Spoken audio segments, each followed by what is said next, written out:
Nearly every Western country is currently facing what is potentially the worst housing crisis in history. And without fail, almost every government keeps harping on how they want to fix the crisis. But guess what? They don't. Why? Because the actions they're taking is doing the absolute opposite of fixing anything. And there's a very sinister reason why they don't want house prices to fall in Australia. And it's guaranteed to make you mad as hell. I'm Biko Konstantinos, and that's what we're going to talk about today.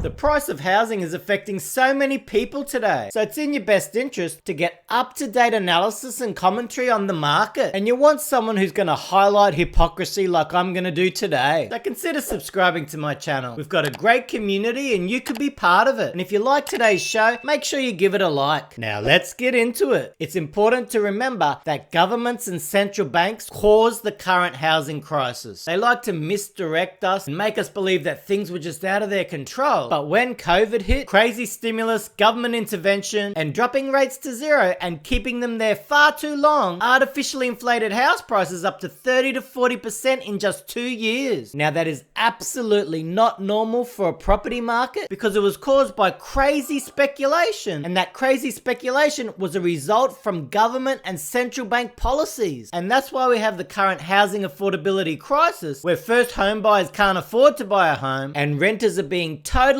hammered by very low vacancy rates and surging rents. So they created this mess, but will they take responsibility for actually fixing it? Here's the reasons why I believe they're actually full of shit when they say they want to fix the housing affordability crisis. Firstly, Australia has a history of keeping interest rates ultra low because it helps stimulate the economy because people can borrow more and more money. After the GFC, the Reserve Bank of Australia kept relentlessly cutting interest rates until they were almost near zero, actually before COVID. So they kept interest rates artificially low so they could borrow more, and the most you can borrow for is always property. So the vast majority of that extra money that's able to be borrowed just goes into lifting house prices. In a more sensible environment, interest rates would normally stay around 4 to 5% and mortgage rates would normally be around 6 to 7%. And that prevents excess speculation and leverage into assets like property. And now Australians are dependent on ultra low rates, and we've got a Reserve Bank obsessed with trying to keep them ultra low. And we know this because during COVID, they were one of the last central banks to actually start raising rates, and they've also paused interest rates earlier than most other central banks, even though Australia has one of the highest inflation rates. So you can't fix housing affordability when you always want to keep interest rates ultra low, because those low rates are going to encourage more and more debt, and that's going to go into property, which will make house prices more expensive. The Australian government has housing taxation policies that encourage speculative investment into property. We've got policies like negative gearing and the capital gains tax discount that basically scream to investors, put all your money into property because they're going to get the best tax deductions, and there's going to be so much demand that house prices are almost guaranteed to rise year after year. And not only rise way faster than wages. And these policies don't create massive amounts of extra supply because research shows that only 10% of people claiming negative gearing are claiming it on new housing supply. So the majority of these deductions, which adds to billions and billions, are not increasing supply, so they're not helping renters, but they have the effect of lifting house prices, making them more and more unaffordable, which also then brings rents up, making it even worse for renters. But the hypocritical thing about this is that the government is unwilling to look at these housing policies to try and reform them and try to reduce the overall speculative demand for Australian property. Because if they really wanted to fix housing affordability, they'd take a very close look at negative gearing and the capital gains tax discount, and they would reform those policies. How can you say you want to improve housing affordability but keep policies that encourage housing to be used as a speculative investment or as a commodity only to try and gain more wealth? And guess what? It's worked. It's gained so much much wealth that this speculative demand keeps growing and growing every single year. Because why wouldn't you try and get into the property market when property makes more money than people's wages? So remember, government and central bank policies created this mess, but they're unwilling to change any policies to try and start improving housing affordability. Alright, so the government and the RBA artificially inflated house prices to ridiculous levels, but then we got the consequences of surging inflation, so interest rates were risen very quickly, and normally that would cause a deflation of the speculative bubble that was created after COVID, but no, those responsible couldn't allow this to happen. Like I said, they don't want to improve affordability. So they opened the immigration floodgates so that the artificially inflated prices remain ultra high and don't see any losses. So Albo's basically turned on every single immigration tap he can, which is creating massive demand for both properties and rentals, which is basically screwing over everyone who doesn't own a property. So just when they had the chance to actually improve housing affordability, they just couldn't do it. According to Leif Van Onselen, if the government truly wanted to address the housing crisis, they would make immigration levels lower than the available housing, which would see a massive improvement on the current housing crisis. And then guess what? They could stop blaming lack of supply. Simple! But nothing's that simple, because Australia wants to grow its economy through mass immigration. They need more workers to pay more taxes so they can keep their super expensive deductions like negative gearing and capital gains tax discount. The final and absolute worst reason why they won't improve housing affordability is because our current politicians own a massive amount of property and they don't want their property price values to fall. This data may not be fully up to date, but it gives you a great idea of what we're looking at. Overall, our current federal politicians own a stack of property and it equates to an average of over 2 properties each. 65% of politicians own 2 or more homes, which is a massive disparity to the 20% of the general population who own 2 properties. So compared to everyone else, politicians own way more property. In fact, 96% of politicians own some property, whereas the general population average is around 66, and that percentage amount continues to fall year after year. Let's listen to Michelle Ananda Raja, who is the current Labor member for Higgins, talk about housing affordability on Q&A. The issue really is supply. The issue is supply. Well, is it supply or is it people who have multiple homes? Oh,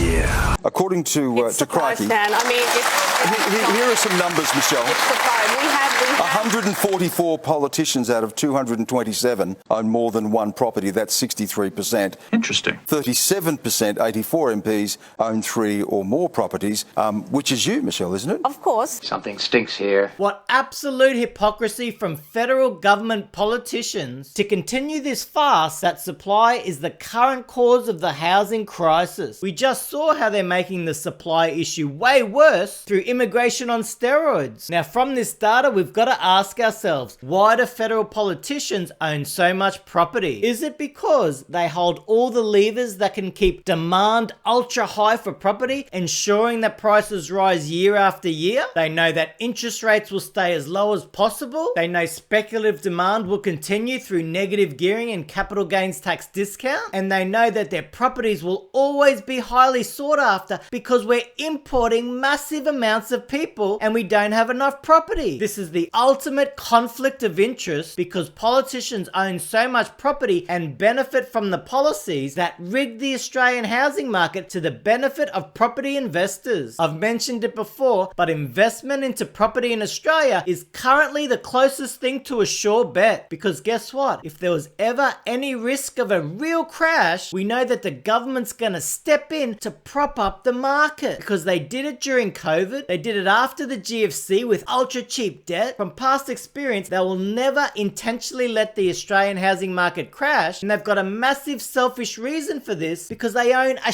shitload of property. In my opinion, it's the ultimate hypocrisy to be in charge of federal housing policies, say you want to fix the housing crisis, but then benefit from continued deterioration in housing affordability. How can these politicians who have seen seen each one of their properties earn more than the average earner possibly know what it's like for a renter struggling just to pay their rent with virtually no chance of ever affording their own home due to the ridiculous prices. How can they genuinely want to improve housing affordability for future generations when the best way for housing affordability to improve would be for house prices to fall, which means the value of their property portfolios would also fall? I don't care which side of politics you're on, if we don't see real reform to address this current housing affordability crisis, we're going to end up with a societal crisis where millions of Australians will be pushed towards poverty and many people will be kicked out onto the streets. If you have a look at Canada right now, who've raised interest rates much higher than Australia, there's been a huge rise in homelessness and people having to live in tents, and there's just anxiety and despair ramping up everywhere. And guess what? That's already here in Australia, and it's just gonna get worse unless action's taken. When is this hypocrisy ever gonna end? I'm Biko Konstantinos.